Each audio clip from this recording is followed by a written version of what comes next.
Hello दोस्तों, एक बार फिर से स्वागत है आपका दृष्टि आईएएस के news on map world program में। मैं हूं केवल आपके सामने। इस प्रोग्राम में हम बीते एक सप्ताह में चर्चा में रही प्रमुख जगहों के आधार पर मानचित्र पर आधारित प्रश्न लेकर आते हैं, उस पर चर्चा करते हैं और देखते हैं कि परीक्षा की दृष्टि से कौन कौन से स्थान, कौन कौन से प्रश्न आपके लिए महत्वपूर्ण हो सकते हैं।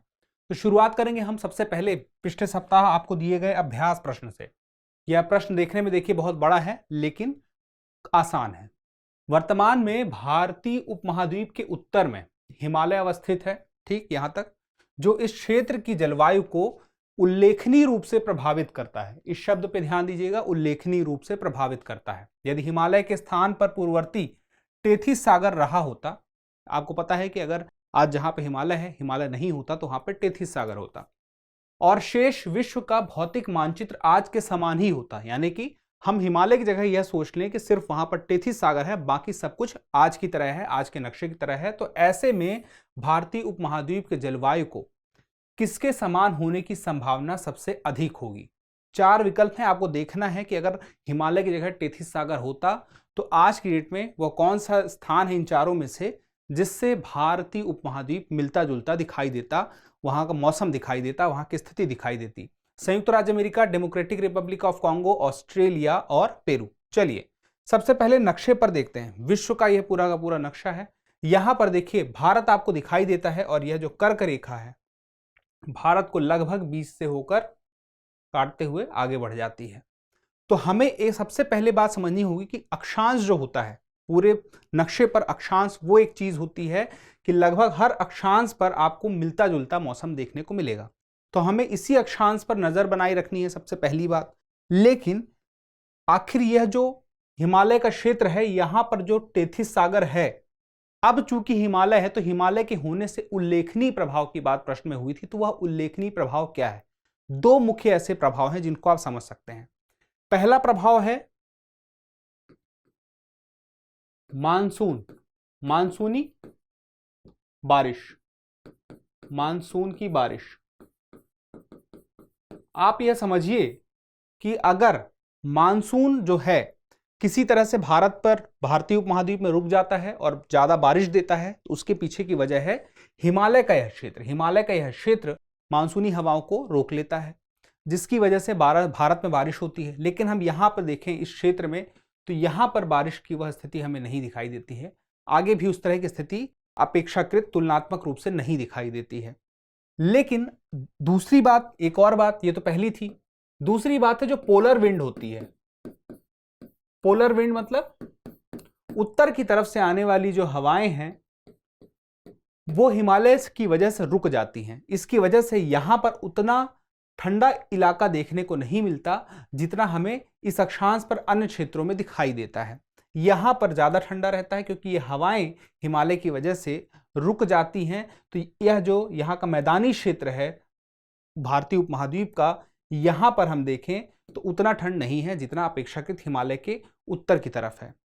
तो इसकी वजह से उल्लेखनीय जो परिवर्तन है, प्रभाव है हिमालय की होने की वजह से, ये दो प्रभाव हैं। अगर टेथिस सागर होता तो पहली बात कि यह होती कि टेथिस सागर होने की वजह से यहाँ पे उतनी बारिश नहीं होती जैसे कि सहारा में नहीं होती, इसके आगे वाले अक्षांश में क्षेत्र में भी नहीं होती। साथ में यहाँ पर ठंडी हवाएं जो उत्तरी ध्रुव से आती हैं ऊपर से, वह काफी ज्यादा आती। तो मैदानी क्षेत्र में भी यहाँ पर जो, जैसे आप उत्तर प्रदेश का ही क्षेत्र देख लें तो वहां पर भी हो सकता है कि बर्फबारी देखने को मिल जाती, अच्छी खासी ठंड देखने को मिल जाती। जैसा कि आप अमेरिका में देखें तो यहाँ पे न्यूयॉर्क क्षेत्र में ठीक ठाक बारिश देखने को मिलती है। अब यहाँ पे देखने वाली बात यह है कि अगर हमारा जो स्टेटमेंट जो है उसमें हमें देखना है कि वो चार देश में से कौन सा एक देश ऐसा है जिससे भारत की स्थिति मिलती। तो हमने कल्पना की उन दो प्रभावों की। उस हिसाब से देखिए तो संयुक्त राज्य अमेरिका पहली बात में हमें होता हुआ नहीं दिखाई देगा। क्यों? क्योंकि आप देखिए यहाँ पे जो कर्क रेखा है लगभग 20 से भारत को कट करते हुए आगे बढ़ रही है। लेकिन आप यूएसए को देखें तो नीचे से ही, मतलब कि जो यूएसए की मुख्य भूमि है ज्यादातर कर्क रेखा के उत्तर में ही है, 20 से कट करते हुए नहीं जा रही है। तो यह स्थिति जो है थोड़ी सी अक्षांशीय स्थिति अलग दिखती है, तो यह हो नहीं सकता। दूसरा देखें डेमोक्रेटिक रिपब्लिक ऑफ कॉन्गो। अब डेमोक्रेटिक रिपब्लिक ऑफ कॉन्गो को भी अगर आप देखें तो यह जो है यहां पर आपको दिखता है और यह वह क्षेत्र है जहां पर विषुवत रेखा जाती है, तो इसका मतलब इक्वेटर से यह जा रहा है, इक्वेटर में यह क्षेत्र है, तो यह भारत जैसा तो नहीं हो सकता है। उसके बाद देखें ऑस्ट्रेलिया, ऑस्ट्रेलिया को चलिए देखते हैं। ऑस्ट्रेलिया में अगर आप देखें तो यहां पर मकर रेखा जाती है जो ऑस्ट्रेलिया को दो हिस्सों में काटते हुए दिखाई देती है। अब भारत और ऑस्ट्रेलिया में एक अंतर आप देखें तो यह कर्क रेखा इसको दो हिस्सों में काट रही है और यहां पर मकर रेखा। लेकिन सेम स्थिति जो 6 महीने पहले भारत में रहेगी जिस मौसम की, वह 6 महीने बाद इस जगह पे देखने को मिलनी चाहिए, क्योंकि 6 महीने बाद स्थिति यहां से यहां की हो जाएगी, कर्क रेखा से मकर रेखा की। ऐसे में आप देखें तो एक तरफ यहां पर भी समुद्र है और दूसरी तरफ भी समुद्र है ऑस्ट्रेलिया के, और भारत में भी अगर यहां पर हिमालय क्षेत्र नहीं होता तो यहां पर भी समुद्र होता और यहां पर भी समुद्र होता, तो दो तरफ से समुद्र होता और बीच में भारतीय उपमहाद्वीप होता और ऑस्ट्रेलिया जिस तरह से अभी हमें दिखाई देता है। तो इसका मतलब ऑस्ट्रेलिया से स्थिति इसकी मिलती जुलती दिखाई देती है। लेकिन हम पेरू को देखें तो पेरू फिर वही इक्वेटर के पास में आपको दिखेगा यहां पर, तो यह भी नहीं हो सकता है। तो हमारा जो सही जवाब है, मिलता जुलता जो दिखता है हमें, वह ऑस्ट्रेलिया दिखता है, यानी कि सही उत्तर हो गया सी। चलिए अगला सवाल देखते हैं। आज का हमारा पहला सवाल होगा, सवाल है कि पहले खबर देख लीजिए क्या है। नौसेना के वरिष्ठ अधिकारी गोवा समुद्री सम्मेलन अभी हुआ के चौथे संस्करण के दौरान उन्होंने कहा कि Indo Pacific maritime domain awareness जैसे नेटवर्क और साझेदारी का निर्माण हिंद महासागर क्षेत्र IOR की सुरक्षा एवं स्थिरता सुनिश्चित करने में सहायक होगा। तो हिंद महासागर क्षेत्र की बात आती है, इसलिए उससे जुड़ा हुआ प्रश्न आपके लिए जरूरी है कि हिंद महासागर तटीय सहयोग संघ IORA के संदर्भ में निम्नलिखित कथनों पर आपको विचार करना है। कथन देखिए क्या है। हिंद महासागर के तट पर स्थित अधिकांश देश इस संगठन के सदस्य हैं, पहला। दूसरा है, हिंद महासागर में भारत के साथ समुद्री सीमा साझा करने वाले सभी देश IORA के सदस्य हैं। तीसरा है, ऑस्ट्रेलिया के अतिरिक्त केवल एशिया और अफ्रीका के देश ही इस संघ में शामिल हैं। 3 स्टेटमेंट है और आपको यह बताना है कौन से कथन सही नहीं है। इस पर ध्यान दीजिएगा, जल्दबाजी मत करिएगा। सही नहीं हमें बताना है, तो पहला देखिए, हिंद महासागर के तट पर स्थित अधिकांश देश इस संगठन के सदस्य हैं कि नहीं। चलिए नक्शे पर देखते हैं। अब यह हिंद महासागर क्षेत्र है, यहां पर आप देखें तो तट पर स्थित अधिकांश देश जो ब्लू कलर से आप देख रहे हैं, साउथ अफ्रीका हो गया, अफ्रीका के और तंजानिया, केन्या, सोमालिया, और इसके अलावा एशिया में देखिए तो आपको Iran, India, Bangladesh, Thailand, Sri Lanka, Singapore और भी बहुत सारे देश हैं। कुल मिला के कितने हैं? 23 देश हैं। हालांकि ऑस्ट्रेलिया भी है, यहाँ पे आप देखेंगे। एक ऐसा देश है जो यूरोप का है, कौन सा है? यहां पर आप देखिए, यहां पर फ्रांस का फ्रेंच इंडियन ओशियन टेरिटरी है। फ्रांस नहीं लेकिन उसका आइलैंड्स हैं, इसकी वजह से फ्रांस भी इसका मेंबर है। तो IORA में 22 + 1 मिला के बनता है 23। तो अब यहां पे देखिए, जो पहला स्टेटमेंट कहा था कि हिंद महासागर के तट पर स्थित अधिकांश देश इस संगठन के सदस्य हैं, तो इस बात से हम सहमत हैं। अधिकांश, अगर पूरी सारे देश बोल देता तो गलत हो जाता, तो यह स्टेटमेंट सही है। दूसरा, हिंद महासागर में भारत के साथ समुद्री सीमा साझा करने वाले सभी देश IORA के सदस्य हैं। समुद्री सीमा जो देश भारत के साथ साझा करते हैं वो IORA के सदस्य हैं कि नहीं है? चलिए देखिए, पाकिस्तान आप देख लीजिए, IORA का सदस्य नहीं है। इसके अलावा म्यांमार को देख लीजिए, IORA का सदस्य नहीं है, लेकिन भारत के साथ समुद्री सीमा ये साझा करते हुए आपको दिख जाएंगे। तो इसका मतलब क्या हुआ कि दूसरा स्टेटमेंट हमारा गलत है। अब तीसरा देखिए, ऑस्ट्रेलिया के अतिरिक्त केवल एशिया और अफ्रीका के देश ही इस संघ में शामिल हैं। और मैंने आपसे अभी क्या बताया था थोड़ी देर पहले कि यहां पर इस नक्शे में आपको देखेंगे तो फ्रेंच इंडियन ओशियन टेरिटरी भी देखने को मिल जाएगी। तो इसका मतलब कि तीसरा स्टेटमेंट भी गलत है। अब स्टेटमेंट तो गलत है दूसरा और तीसरा, लेकिन हमारा जवाब क्या सही होगा? जहां पर स्टेटमेंट्स हमें गलत होंगे उसे पहचानना है। तो दूसरा और तीसरा गलत है, इसका मतलब कि सही उत्तर हमारा क्या हो गया? डी। चलिए अगला सवाल देखते हैं। हाल ही में, अब देखिए पहले खबर क्या है। भारत और भूटान ने भूटान के राजा की भारत यात्रा के दौरान व्यापार एवं साझेदारी बढ़ाने के लिए क्षेत्रीय कनेक्टिविटी के नए मार्गों पर चर्चा करने तथा सीमा व इमिग्रेशन पोस्ट को आधुनिक बनाने पर सहमति व्यक्त की है। भूटान के राजा भी हाल ही में भारत आए थे और दोनों में सहमति बनी थी कि ज्यादा से ज्यादा कनेक्टिविटी होगी उनके बीच में तो बेहतर होगा। इसी वजह से यह सवाल चर्चा में है कि देखिए, एक व्यक्ति भूटान की राजधानी का नाम क्या है? भूटान की थिम्पू, पता होना चाहिए राजधानी का नाम, से हेलीकॉप्टर के माध्यम से भारत में प्रवेश करना चाहता है। इसे ध्यान में रखते हुए निम्नलिखित में से कौन सा भारतीय नगर थिम्पू से सर्वाधिक निकट दिखाई देता है? गंगटोक, सिलीगुड़ी, तवांग और गुवाहाटी। ये 4 आपको नगर दिखाई देते हैं। सबसे पास कौन सा है? अगर हेलीकॉप्टर से हम राजधानी थिम्पू से यात्रा करते हैं तो हेलीकॉप्टर का नाम क्यों आया? देखिए, हेलीकॉप्टर का कहने का सीधा मतलब था कि एकदम सीधी दूरी, आप इस जगह से इस जगह पहुंचना है तो हेलीकॉप्टर से ऊपर गए और सीधी दूरी के हिसाब से आप बता सके। लेकिन बाई रोड हो जाता तो आप कह देते कि घुमा फिरा के कहीं पे ज्यादा लग रहा है, कहीं पे कम समय लग रहा है, कम दूर है, पास है, तो वो वाली समस्या ना हो। तो अब मैप में देखिए 4 जगहों के नाम में सबसे पहले तो हमें देखना होगा कि भूटान की राजधानी कहां पे है। यह है भूटान की राजधानी, स्टार लगा है, थिम्फू। अब भूटान की राजधानी से हमें देखने 4 नगर। एक तो यह है गंगटोक, दूसरा है सिलीगुड़ी, फिर तीसरा है गुवाहाटी और एक है आपका तवांग।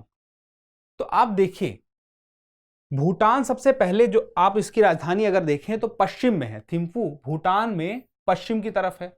अगर पूर्व की तरफ होता तो तवांग इसका सही उत्तर होता, लेकिन पश्चिम की तरफ है और पास में देखिए सबसे क्या है, गंगटोक। तो सही जवाब क्या हो जाएगा, गंगटोक। सिलीगुड़ी इससे थोड़ा सा ज्यादा दूर दिखाई देता है और गुवाहाटी तो बहुत ज्यादा दूर है। तो आपका सही जवाब क्या होगा, ए, गंगटोक।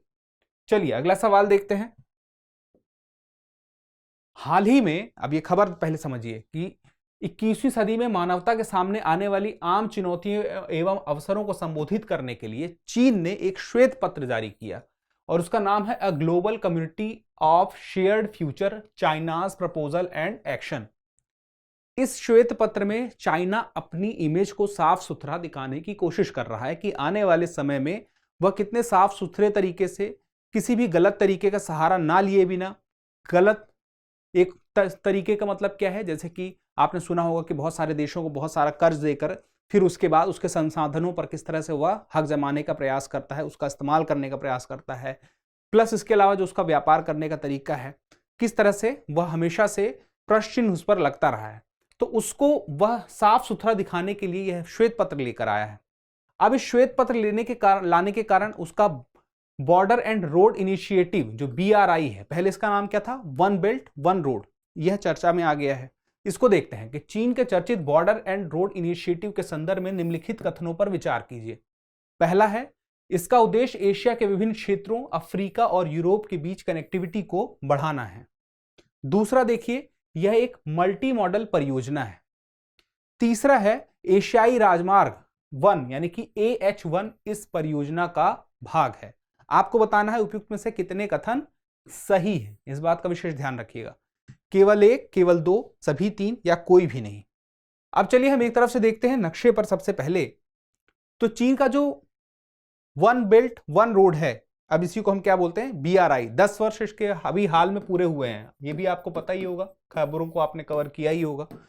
तो इसमें क्या कह रहा है पहले स्टेटमेंट में कि यह ज्यादातर विभिन्न क्षेत्रों, अफ्रीका और यूरोप के बीच कनेक्टिविटी को बढ़ाता है। तो बिल्कुल अफ्रीका और यूरोप के बीच कनेक्टिविटी को यह बढ़ाता है। अब यहां पे एक और बात आपको समझनी पड़ेगी, पहला स्टेटमेंट तो हमारा सही है, लेकिन दूसरा है कि एक मल्टी मॉडल परियोजना है। मल्टी मॉडल परियोजना का इसका मतलब क्या हुआ कि यह, फिर से नक्शे में देखिए ज्यादा अच्छे समझना है, यह देखिए समुद्र के माध्यम से भी जुड़ रहा है, इसके अलावा यह सड़क के माध्यम से भी जुड़ रहा है और ट्रेन के माध्यम से भी जुड़ रहा होगा। तो मल्टी मॉडल का मतलब क्या हो गया, समुद्र से भी, रोड से भी, ट्रेन से भी, इस तरह से अलग अलग तरीके से जब कनेक्टिविटी बनेगी तो इसको हम मल्टी मॉडल बोलेंगे। तीसरा स्टेटमेंट क्या है, यानी कि देखिए हमारा जो स्टेटमेंट है दूसरा सही है और पहला वाला भी सही है। तीसरा देखते हैं सही कि नहीं है। एशियाई राजमार्ग AH1 इस परियोजना का भाग है। एशियाई मार्ग AH1 में भारत का भी हिस्सा आता है, GT रोड आती है, तो उसमें तो भारत तो है ही नहीं, वन बेल्ट वन रोड में BRI में। तो जब भारत है ही नहीं तो सीधे सीधे यहां पे आप इसको खारिज कर सकते हैं। तो एशियाई राजमार्ग NH1 इस परियोजना का हिस्सा AH1, NH1 नहीं है। तो यह स्टेटमेंट तो हमारा गलत हो गया। तो कितने स्टेटमेंट सही हैं, केवल 2 स्टेटमेंट सही हैं। अब देखिए यहां पे जो बात है, जो रोड है एशियाई हाईवे की, यहां जापान से शुरू होता है और उसके बाद आप देखेंगे चीन से होते हुए आगे बढ़ते हुए साउथ ईस्ट एशिया से होते हुए, फिर उसके बाद भारत से होते हुए और फिर आगे जाकर यह तुर्की तक पहुंचता है, टर्की तक पहुंचता है। तो यह कौन सा हो गया आपका एशियाई हाईवे 1, तो इसको याद रखिएगा। और यह जो है one belt one road initiative में नहीं आता है। चलिए आगे देखिए, हाल ही में भारत के प्रतिनिधियों ने नीदरलैंड का दौरा किया, जहां दोनों पक्षों ने चिकित्सा उत्पाद विनियमन पर सहयोग करने तथा दोनों देशों के लिए चिकित्सा उत्पादों एवं स्वास्थ्य सेवाओं की गुणवत्ता बढ़ाने के लिए आशय पत्र पर हस्ताक्षर किए हैं। देखिए नीदरलैंड का नाम आया है और वो भी भारत के साथ, इसलिए नीदरलैंड को अब देखना जरूरी हो जाता है। तो चलिए देखते हैं निम्नलिखित में से कौन सा या कौन से देश नीदरलैंड का पड़ोसी देश है। आपके पास 4 ऑप्शन है, जर्मनी, लग्जमबर्ग, फ्रांस और बेल्जियम, और इन्हीं चारों में से बताना है कि सही कूट क्या है उसके पड़ोसी देशों का। 1 और 3, 1 और 4, 2 और 3 और 2 और 4। चलिए देख लेते हैं सबसे पहले नीदरलैंड कहां पे है। तो नीदरलैंड में आपको यूरोप में इस जगह पे दिखेगा, लेकिन इसको हमें थोड़ा और पास से देखना होगा। चलिए पास से देखते हैं। ये नीदरलैंड आपके सामने दिख रहा है। 2 ही पड़ोसी देश आपको दिखेंगे जो ऑप्शन में मौजूद हैं। एक तो जर्मनी आपको दिख रहा है, ये देखिए, उसके अलावा बेल्जियम आपको दिख रहा है। 2 देश बचते हैं जो आपको नहीं दिखाई देते हैं। जर्मनी तो हमें दिख गया पहला वाला, और बेल्जियम चौथा वाला। 1 और 4 कहां पे हैं? बी में है। लग्जमबर्ग और फ्रांस नहीं दिखते हैं। चलिए थोड़ा पास में देखते हैं। ये फ्रांस का एरिया है जो कि नीदरलैंड से नहीं लगता है। अब लग्जमबर्ग को आप देख लीजिए, तो लग्जमबर्ग यहां पर है, छोटा सा है, और यह भी नीदरलैंड से टच नहीं होता है, यह फ्रांस से जरूर टच होता दिखता है। तो इसका मतलब क्या हो गया कि हमारा उत्तर वही है जो हमने देखा है, बेल्जियम और जर्मनी। चलिए आगे देखते हैं। अगला सवाल है इस खबर के साथ कि भारत इथोपिया संयुक्त व्यापार समिति का 6ठा सत्र अदीस अबाबा क्या है? इथोपिया की राजधानी में आयोजित किया गया। तो अब इससे जुड़ा हुआ प्रश्न देखिए। निम्नलिखित कथनों पर विचार करना है। श्वेत नदी, जिसको हम बोलते हैं व्हाइट नील नदी, का उद्गम इथोपिया के टाना झील से होता है। इस बात पे ध्यान रखिएगा, इथोपिया का टाना झील कहां पे? इथोपिया में है। अगला है महान अफ्रीकी भ्रंश घाटी इथोपिया और सूडान के बीच प्राकृतिक सीमा बनाती है। तीसरा है इथोपिया लाल सागर के साथ अपनी तटरेखा साझा करता है। और चौथा है कि अक्सर अखबारों में या खबरों में रहने वाले टाइग्रे और अम्हारा क्षेत्रों का संबंध इथियोपिया से है। आपको बताना उपयुक्त में से कितने कथन सही हैं। केवल 1 सही है, या केवल 2, या केवल 3, या सभी 4। चलिए देखते हैं श्वेत नदी का उद्गम इथोपिया के टाना झील से होता है कि नहीं होता है। सबसे पहले इस क्षेत्र में देखिए, अफ्रीका में इथोपिया का क्षेत्र है। यहां पर आप देखेंगे, इसको फिर से मिटाता हूं, ये देखिए यहां पर है ब्लू नील और यह है व्हाइट नील, और आगे जाके यह सूडान के पास जाती हैं, सूडान पे, और सूडान में जाके खारातुम के पास में मिल जाती हैं, और यहीं से इसका नाम क्या हो जाता है? नील नदी हो जाता है। लेकिन इसके पहले दोनों अलग अलग हैं, व्हाइट नील और ब्लू नील। अब यहां पे देखिए जो नाम आया व्हाइट नील का, श्वेत नील का, उसके लिए नाम लिया है झील का, जो तेलंगाना की टाना झील है, लेक टाना यहां पे है। और लेक टाना जो है आप देखेंगे तो ब्लू नील जो है यहां से निकलती हुई दिख रही है। इसका मतलब कि व्हाइट नील कहीं और से निकलती है। तो व्हाइट नील कहां से निकलती है? व्हाइट नील निकलती है आपका विक्टोरिया झील से।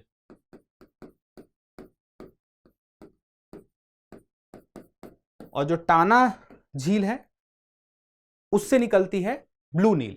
तो पहला स्टेटमेंट तो हमारा गलत हो गया। दूसरा, महान अफ्रीकी भ्रंश घाटी इथोपिया और सूडान के बीच प्राकृतिक सीमा बनाती है। महान अफ्रीकी भ्रंश घाटी भ्रंशन की प्रक्रिया के माध्यम से बनी। अब इथियोपिया और सूडान के बीच सीमा बनाती है कि नहीं, चलिए देखते हैं। अब यह है इथोपिया हाईलैंड्स।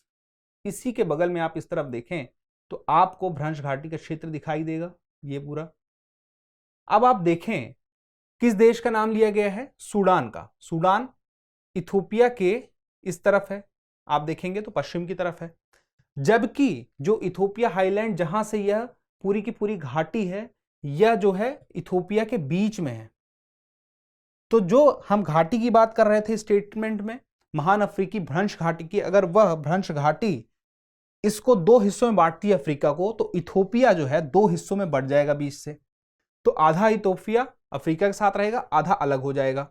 लेकिन सूडान तो आप देखेंगे कि बगल में है, सूडान तक भ्रंश घाटी हमारी नहीं जा रही है। तो यह स्टेटमेंट भी हमारा जो हो गया गलत हो गया। तीसरा है इथोपिया लाल सागर के साथ अपनी तटरेखा साझा करती है। चलिए इथोपिया को फिर से देखते हैं। अब ये इथोपिया है, लाल सागर के साथ जो है अपनी सीमा साझा नहीं कर सकती क्योंकि यहां पर इरिट्रिया आ जाता है और उसके अलावा यहां पे जिबूती भी आ जाता है। तो इरिट्रिया और जिबूती की वजह से यह लैंड लॉक्ड हो जाता है इथोपिया। तो हमारा यह स्टेटमेंट जो है सही है, सॉरी साझा करता है ना, तो यह स्टेटमेंट भी हमारा गलत है। अब चौथा देखिए, अक्सर खबरों में रहने वाले टाइग्रे और अम्हारा क्षेत्रों का संबंध इथोपिया से है। 3 स्टेटमेंट तो गलत मिल गए, एक तो सही होगा ही होगा। तो देख लेते हैं फिर भी कि है कि नहीं है। यह सवाल गलत है।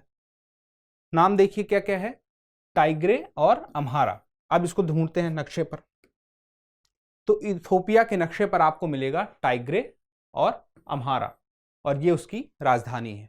तो इसका मतलब चौथा स्टेटमेंट तो हमारा सही था और हमें यह बताना था कितने स्टेटमेंट सही हैं, तो आप कहेंगे केवल एक स्टेटमेंट इसमें सही है।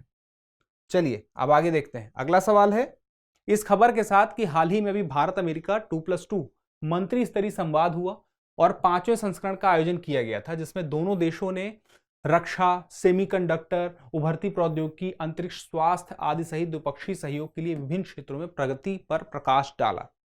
तो अब इससे जो सवाल बनता है वह बनता है अमेरिका के लिए, अमेरिका के नक्शे को लेकर।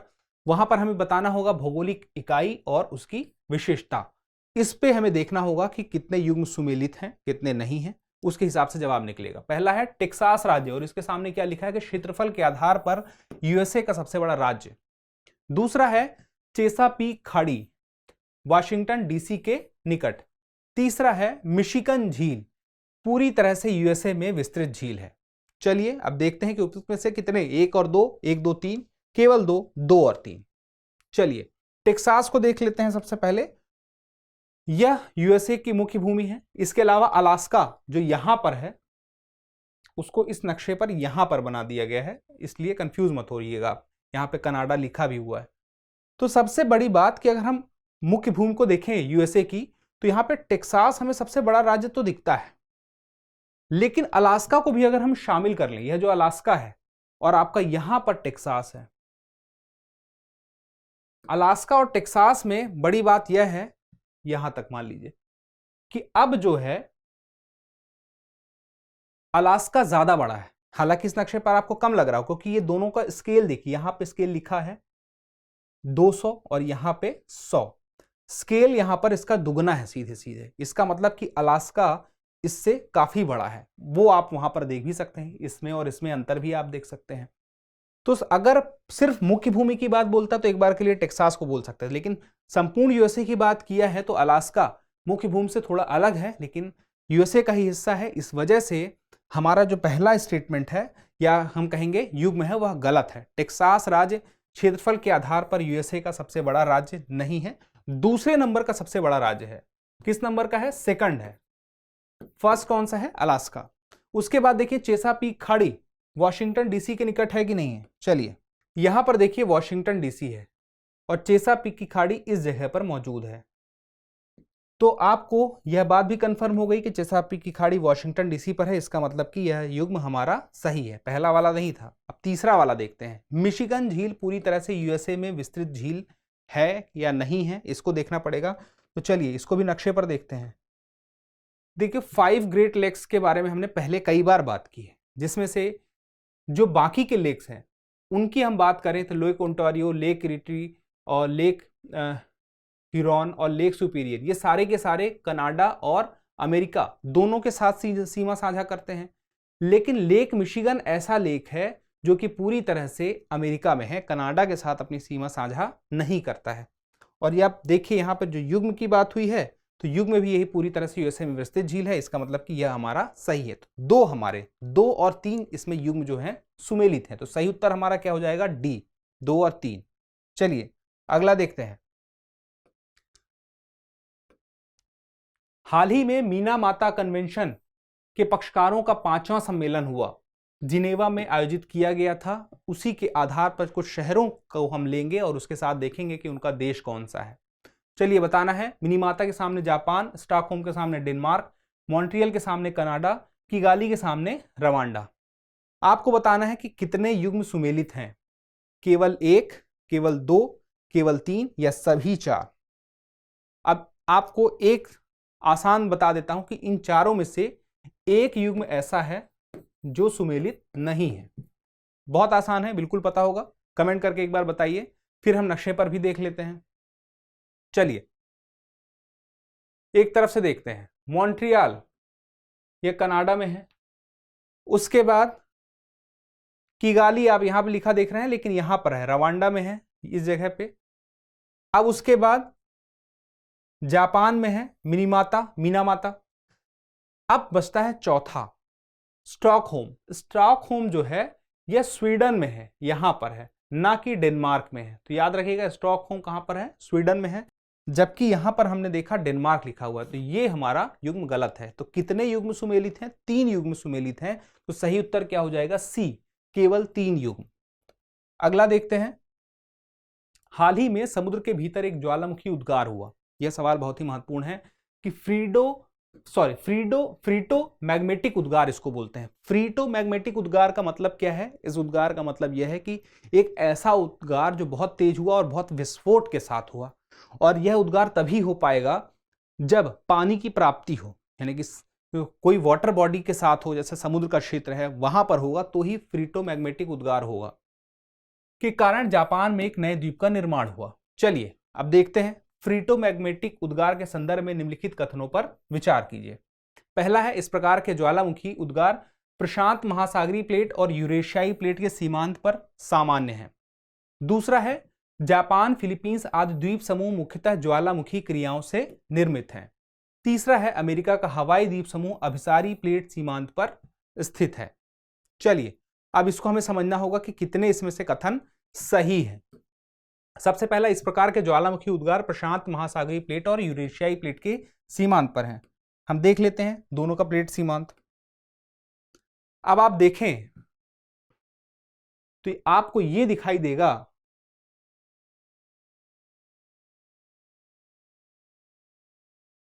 प्रशांत महासागर प्लेट का, और यहां पर इसी के दूसरी तरफ आपको दिखाई देगा, इस तरफ दिखाई देगा यूरेशियाई प्लेट का। तो एक तरफ यूरेशियाई प्लेट है, एक तरफ प्रशांत महासागर प्लेट है, और इसी के सीमांत पर आप देखेंगे तो आपको बहुत सारे क्षेत्र ऐसे दिखेंगे जो कि साफ साफ दिखाते हैं नक्शे के आधार पर भी कि यहां पर बहुत सारी ज्वालामुखी क्रियाएं होती रहती हैं, और इसी सीमांत पर ज्वालामुखी क्रियाएं होती हैं। इसी वजह से बहुत सारे उद्गार जब होते हैं तो बहुत सारे द्वीपों का भी निर्माण होता है। उन्हीं में से एक द्वीप जो है जापान के पास में भी बना है। अब अगला देखिए कि जापान फिलीपींस आदि द्वीप समूह मुख्यतः ज्वालामुखी क्रियाओं से निर्मित है। तो ये स्टेटमेंट भी हमारा सही है कि जापान फिलीपींस जितने ये द्वीप समूह हैं ये सब के सब ज्वालामुखी क्रिया से बने हैं। तीसरा देखिए, अमेरिका का हवाई द्वीप समूह अभिसारी प्लेट सीमांत पर स्थित है। चलिए देखिए, अब यहां पे देखना है, इस नक्शे पर आ जाइए। अमेरिका में थोड़ी सी प्रशांत महासागर की तरफ हम बढ़ेंगे, अमेरिका से कुछ यहां के आसपास इस जगह पर, तो यहां पर हवाई द्वीप समूह है। अब हवाई द्वीप समूह जो है वह आप देखें तो प्रशांत महासागर प्लेट पर है। अब प्रशांत महासागर अगर प्लेट पर है, बीचों बीच है, तो ऐसी स्थिति में आप सोचिए कि अभिसारी प्लेट सीमांत कहां बनेगा? प्लेट सीमांत वहां बनेगा ना जहां पर दो बाउंड्री आपस में मिल रही हो, या तो टकरा रही हो या तो दूर जा रही हो, या तो अब अपसारी भी होता तो उसके लिए भी दो प्लेटों का होना जरूरी था। यहां पे अभिसारी लिखा है तो अभिसारी भी नहीं है। तो इसका मतलब क्या हुआ? अभिसारी का मतलब क्या हुआ? जब पास की तरफ आएंगे। अपसारी का मतलब क्या हुआ? कि जब दूर की तरफ जाएंगे। ठीक है, तो दोनों ही स्थिति यहां पर नहीं है क्योंकि पैसिफिक प्लेट पर ही है पूरा का पूरा हवाई द्वीप। और यह बनता कैसे है? इसको मेंटल ब्लूम बोलते हैं। हवाई द्वीप के बारे में अगर इसका निर्माण कैसे हुआ तो मेंटल ब्लूम के माध्यम से हुआ है। अब मेंटल ब्लूम का मतलब क्या है? मेंटल ब्लूम का सीधा सीधा मतलब यह है कि जो मेंटल का क्षेत्र होता है, क्रस्ट के नीचे का क्षेत्र, जब वहां पर बहुत ज्यादा गर्म क्षेत्र हो जाता है इकट्ठा, वहां पे बहुत सारा पदार्थ गल के इकट्ठा हो जाता है, और ऊपर का स्थल जो भूपर्पट्टी होती है बहुत कमजोर होती है, जो क्रस्ट का क्षेत्र होता है, तो वहां से क्रस्ट के क्षेत्र में विस्फोट होता है मेंटल के माध्यम से। मेंटल में प्रेशर ज्यादा आता है तो उसको बोलते हैं मेंटल ब्लूम। तो मेंटल ब्लूम की वजह से हवाई द्वीप समूह बना है। चलिए अब हमारा जो स्टेटमेंट में आप देखें यहां पे, तो यह स्टेटमेंट जो है यह तो साफ साफ गलत है। पहला वाला स्टेटमेंट हमने देखा था कि सही है और दूसरा वाला हमने देखा था कि सही है। तो कितने स्टेटमेंट यहां पे सही हैं? 2 स्टेटमेंट, यानी कि सही उत्तर हमारा हो गया बी। अगला सवाल देखते हैं।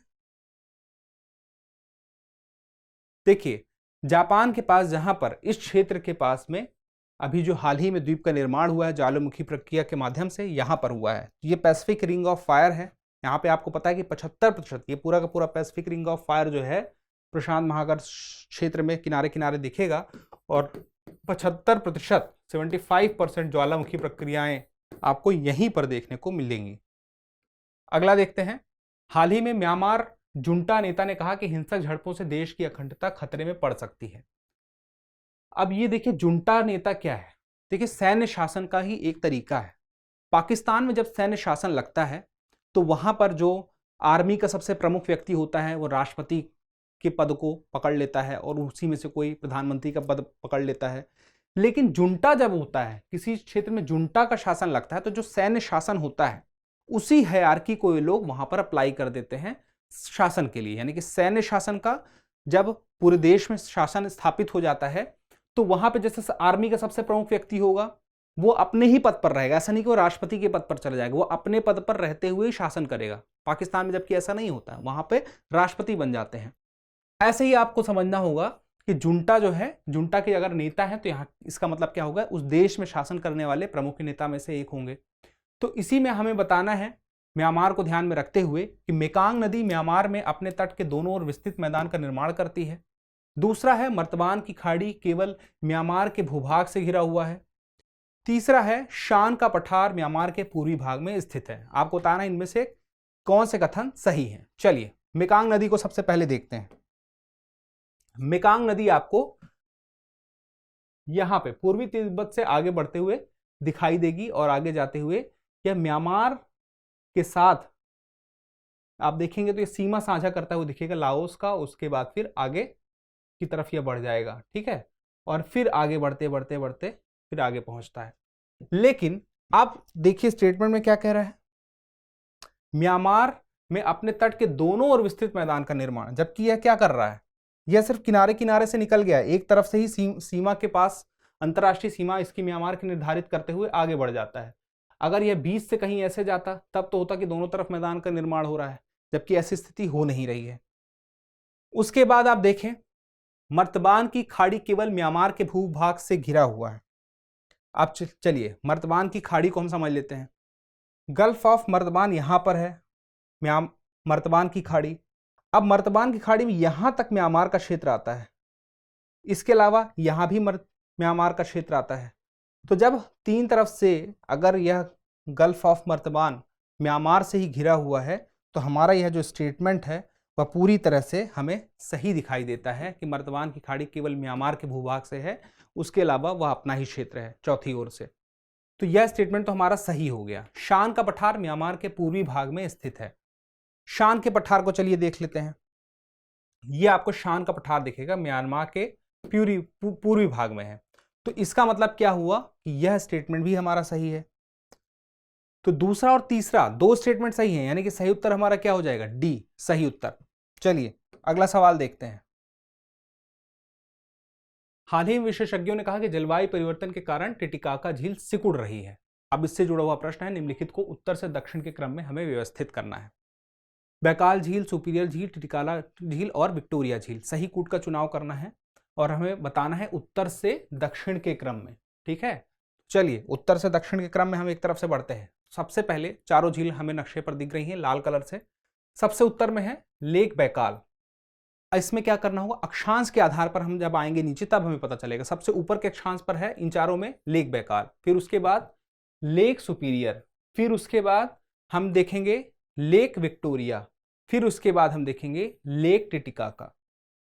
तो बैकाल, सुपीरियर, विक्टोरिया और टिटिकाका। बैकाल, सुपीरियर, विक्टोरिया और टिटिकाका। 1 2 4 3, 1 2 4 3 कहां पे है? सी में है। सही उत्तर हमारा हो गया सी। चलिए अगला सवाल 2015 में यूपीएससी में पूछा जा चुका है प्रीलिम्स एग्जाम में कि क्षेत्रीय सहयोग के लिए हिंद महासागर रिम संघ, Indian ocean rim association for regional cooperation के संदर्भ में निम्नलिखित कथनों पर विचार कीजिए। इस पर हम पहले भी चर्चा कर चुके हैं, इस बार प्रश्न थोड़ा अलग है। इसकी स्थापना कब हुई थी? वर्ष 1997 में। चलिए, इसकी स्थापना अत्यंत हाल में हुई है। देखिए, यहीं पे बात खत्म हो गई। हमने अभी भी बताया पहले ही हो चुकी थी। 1995 में इसके लिए बात छिड़ी थी और उसके बाद 1997 में स्थापना हुई और समुद्री डकैती की घटनाओं और तेल अधिप्लाव की दुर्घटनाओं के प्रतिक्रिया स्वरूप की गई। ठीक है, यह एक ऐसी मैत्री है जो केवल समुद्री सुरक्षा हेतु है। पहला तो हमने देख लिया गलत है पहले ही शुरुआत से ही। अत्यंत हाल का मतलब ही 1 साल के अंदर होता तो एक बार हम कह देते। अब यहाँ पे दूसरा है कि केवल समुद्री सुरक्षा हेतु इसकी स्थापना की गई है। हमें बताना है उसमें कितने कथन सही हैं। तो पहला तो हमें पता चल गया कि सही नहीं है, दूसरा है कि नहीं है। चलिए, तो इसके लिए हमें जानना होगा कि इसके कार्य कौन कौन से हैं। इसकी स्थापना हुई है अब maritime safety and security, trade investment, fisheries management, disaster risk, उसके अलावा टूरिज्म, उसके अलावा एकेडमिक साइंस टेक्नोलॉजी, उसके अलावा blue economy, women's economic empowerment. ये सारे के सारे उसके वेबसाइट से ये सारे उसके कार्य दिखाई देते हैं जिसके लिए स्थापना हुई है। अब यहाँ पे देखें, हमने IORA के बारे में पहले ही बताया था। इसके सदस्य देशों की संख्या कितनी है? 23 है। तो पता होना चाहिए, फिर से रिवाइज हो गया। तो दूसरा स्टेटमेंट भी हमारा गलत है, पहला भी गलत है। तो ना तो 1 ना ही 2, यानी कि सही उत्तर हो गया हमारा डी। अब अगला देखिए सवाल, जो कि आज का हमारा अभ्यास प्रश्न है। यह अफ्रीकी महाद्वीप के भूमध्य सागर के तट पर स्थित देशों में सबसे छोटा है। साथ ही इस देश में अफ्रीका महाद्वीप का उत्तरतम बिंदु भी स्थित है। यह इटली के एक प्रमुख द्वीप सिसिली के सबसे नजदीक का अफ्रीकी देश है और इसके पूर्व में गेप्स की खाड़ी स्थित है। आपको उपरोक्त व्याख्या जो है निम्नलिखित में से किस देश के संदर्भ में है सही प्रतीत होती दिखाई देती है, यह बात बतानी है। ऑप्शन है लीबिया, ट्यूनीशिया, अल्जीरिया और सीरिया। यह सवाल देखने में बहुत लंबा लग रहा है, लेकिन जब हम अगले सप्ताह इस पर चर्चा करेंगे तो आप देखेंगे बहुत ही आसान था। बहुत आसान तरीके से आपको इसका जवाब मिल जाएगा, समझ में आ जाएगा। तो हमसे जुड़े रहने के लिए अगर आपने चैनल अभी तक सब्सक्राइब नहीं किया है तो सब्सक्राइब कर लीजिए। जल्द ही मिलते हैं अगले एपिसोड में। तब तक के लिए स्वस्थ रहें, मस्त रहें और पढ़ते रहें। धन्यवाद।